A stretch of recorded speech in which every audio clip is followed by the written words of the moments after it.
Everyone, welcome to chem. My name is Vanita Seshan और आज हम इस क्लास में जो चैप्टर कवर करने वाले हैं वो क्लास 9 का first chapter that is matter in our surrounding.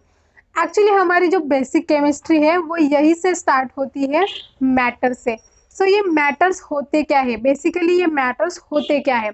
हम अपने आसपास इतने चीज़ें देखते हैं जिनका डिफरेंट शेप होता है, जिनका डिफरेंट साइज होता है, जो डिफरेंट टेक्सचर के बने हुए होते हैं। यानी कि इस यूनिवर्स में जो भी लिविंग और नॉन लिविंग थिंग्स है वो एक मटेरियल से बने हैं, उनको साइंटिस्टों ने नाम दिया है मैटर्स। सो हम किसे मैटर्स कहेंगे? Let's take an example. Air, food, stone, clouds, star, plants, animals, drop of water, particles of sand, ये सारे के सारे क्या है? मैटर्स। इन्हें हम क्या कहेंगे? मैटर्स। अब देखते हैं हम किसे मैटर नहीं कह सकते। For example, hate, love, thought, feelings, इसे हम मैटर्स नहीं कहेंगे, ये मैटर्स नहीं है। ओके, सो ये जो मैटर्स के जो एग्जाम्पल है ये एक स्पेस ऑक्यूपाई करते हैं और इनका एक मास होता है। Let's take an example. For example ये एक बॉटल है, ठीक है। ये ये एक बॉटल है, ये एक ऑब्जेक्ट है।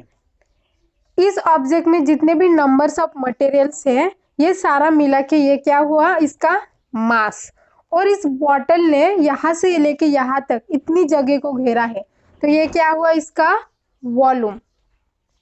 सो ये सारा कॉन्सेप्ट मिला के हमारी मैटर की डेफिनेशन क्या बनती है? It is one which include both mass and volume, it is called matter. जिसमें ये इंक्लूड मास और वॉल्यूम, उसे हम क्या कहेंगे? मैटर्स। सो ऐसा यूनिट होता है मास का, वो होता है kilogram, that is KG.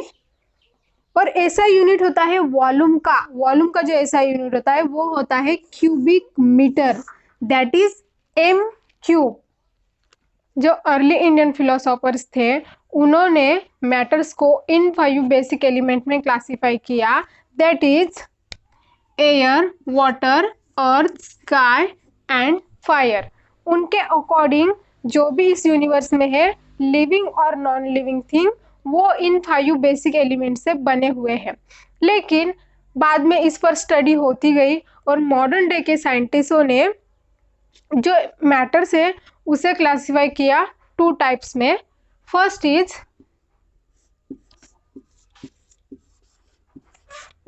Physical properties,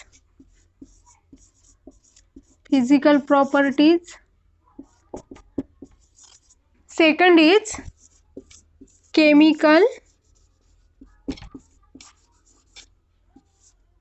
nature. और हम इस क्लास में जो पढ़ने वाले हैं वो मैटर्स की फिजिकल प्रॉपर्टी पढ़ेंगे। नेक्स्ट क्लास में हम जो पढ़ेंगे वो मैटर्स का हम केमिकल नेचर पढ़ेंगे। सो हमारे मैटर्स की फर्स्ट प्रॉपर्टी है, मैटर्स जो है हमारा वो कंटिन्यूअस है या पार्टिकुलर है। यानी कि हमारा जो मैटर्स है वो वुडन के ब्लॉक के जैसा कंटिन्यूअस है या सैंड के जो पार्टिकल्स रहते हैं उसके जैसा है। इसे हम समझने के लिए हमें एक एग्जाम्पल लेना होगा। Let's take an example. ये बीकर है, ओके। इस बीकर में आपने यहाँ तक वाटर है, ठीक है, यहाँ तक वाटर है और ये है वाटर के पार्टिकल्स, ठीक है। हमने इसमें ऐड किया सॉल्ट, ठीक है, हमने इसमें क्या ऐड किया? सॉल्ट ऐड करने के बाद क्या हुआ? जो हमारे बीकर्स में वाटर के जो पार्टिकल्स थे, मतलब हमारे यहाँ तक वाटर था, जो वाटर्स के जो पार्टिकल थे उनके बीच में जाके ये जो सॉल्ट हमने ऐड किया इसके पार्टिकल यहाँ पे जाके मिक्स हो गए इसके साथ। सो इससे क्या प्रूफ हुआ कि हमारा जो मैटर है वो पार्टिकल से बना है। Matters is made up of particles. हमें ये तो पता चल गया कि जो मैटर्स जो है हमारा वो पार्टिकल से बना है, लेकिन जो हमारे मैटर्स के जो पार्टिकल रहते हैं वो छोटे होते हैं या बड़े होते हैं। अगर वो छोटे होते हैं तो वो कितने छोटे होते हैं, इसे हमें एक एग्जांपल से समझना होगा। मानो हमने एक बीकर लिया, ठीक है। इस बीकर में हमने लिया है 100 ml प्योर वाटर, यहाँ पे सिर्फ प्योर वाटर है, ठीक है। इसमें हमने ऐड किया डाई ऐड किया, और आपको पता है ना डाई कौन से डार्क कलर का रहता है, वो वायलेट ब्लू कौन सा भी डाई, मतलब डार्क कलर का, ठीक है। इसके बाद यहाँ पे डाई ऐड करने के बाद ये जो कलरलेस सॉल्यूशन था ये क्या हो गया, कलर बन गया, ये ब्लू सॉल्यूशन, इसका कलर क्या हो गया, ब्लू सॉल्यूशन हो गया, ठीक है। और ये भी 100 ml है। नेक्स्ट स्टेप में हमने क्या किया, ये 100 ml है, ठीक है। और यहाँ पे हमने 90 ml प्योर वाटर लिया, 90 ml प्योर वाटर, ठीक है। उसके साथ हमने ये यहाँ का 10 ml निकाल के, यहाँ का 10 ml हमने निकाला और इस 90 ml वाटर के साथ ये ऐड किया, ठीक है। तो ये जो कलर ब्लू सॉल्यूशन था वो थोड़ा क्या हो गया, इसका कलर क्या हो गया, लाइट ब्लू सॉल्यूशन, ठीक है। नेक्स्ट स्टेप में हमने और क्या किया, और हमने बीकर लिया, उसमें हमने 90 ml वाटर लिया, ठीक है। उसके साथ हमने और ऐड क्या किया, यहाँ का 10 ml निकाला और इसमें ऐड किया, तो वो क्या हुआ, ये जो लाइट ब्लू कलर था वो और लाइट हो गया, मोर लाइट ब्लू कलर, मोर लाइट ब्लू कलर। हम ऐसे ही और एक स्टेप बढ़ाएंगे, यहाँ का 10 ml निकालेंगे और 90 ml प्योर वाटर में डालेंगे, तो वो क्या होगा, वो कलर लाइट होते होते जाएगा। इससे क्या प्रूफ होता है कि हमारा जो पार्टिकल है वो बहुत स्मॉल है, हमारा जो मैटर्स के जो पार्टिकल है वो बहुत बहुत स्मॉल है, आपके इमेजिनेशन से भी स्मॉल है। नेक्स्ट हमारी प्रॉपर्टी है, हमारा जो मैटर्स जो होता है, particles of matter have space between them, मतलब हमारे मैटर्स के जो पार्टिकल है उनके बीच में एक स्पेस होता है। हम इस एग्जांपल से समझते हैं। मैंने ये एग्जांपल आपको पहले भी दिया था फर्स्ट वाले प्रॉपर्टी में। ये बीकर है, यहाँ पे वाटर है, ठीक है। यहाँ पे क्या है, वाटर, और ये क्या है, वाटर के पार्टिकल्स।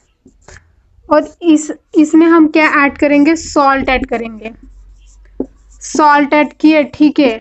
सॉल्ट ऐड करने के बाद क्या होगा, जो वाटर के पार्टिकल्स थे, ठीक है, ये है वाटर के पार्टिकल्स, इनके बीच में जो स्पेस है वहां पे जाके जो सॉल्ट के पार्टिकल है वो मिक्स हो जाएंगे। सो इससे पता ही चल रहा है कि हमारे जो पार्टिकल्स है उनके बीच में एक स्पेस होता है। सो ये है हमारी पार्टिकल की fourth property, particles of matter are continuously moving. जो मैटर के जो पार्टिकल्स है वो कंटिन्यूसली मूव करते रहते हैं। कैसे, आप अपने घर पर अगरबत्ती लगाते हो, उसकी स्मेल दूर तक आती है। आपके घर पर किचन में सब्जी पकड़ी होती है लेकिन उसकी स्मेल आपको बाहर तक आती है, ऐसा क्यों? काइनेटिक एनर्जी की वजह से। जैसे ही टेम्परेचर बढ़ता है उतने ही स्पीड से पार्टिकल हवा में स्प्रेड होते हैं और आपको उसकी स्मेल दूर तक आती है। सो आप कह सकते हो temperature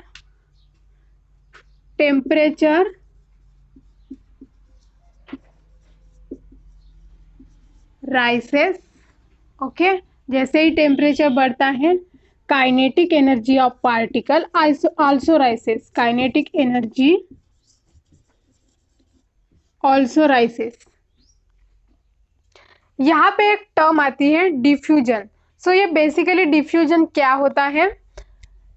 intermixing of particles of two different types of matter. आपने वो अगरबत्ती वाले एग्जांपल में देखा था, जो अगरबत्ती से धुआं निकलता है, वो धुएं में जो पार्टिकल्स रहते हैं वो एयर के पार्टिकल्स के साथ इंटरमिक्स होते हैं और वहां पे क्या क्रिएट होता है? डिफ्यूजन।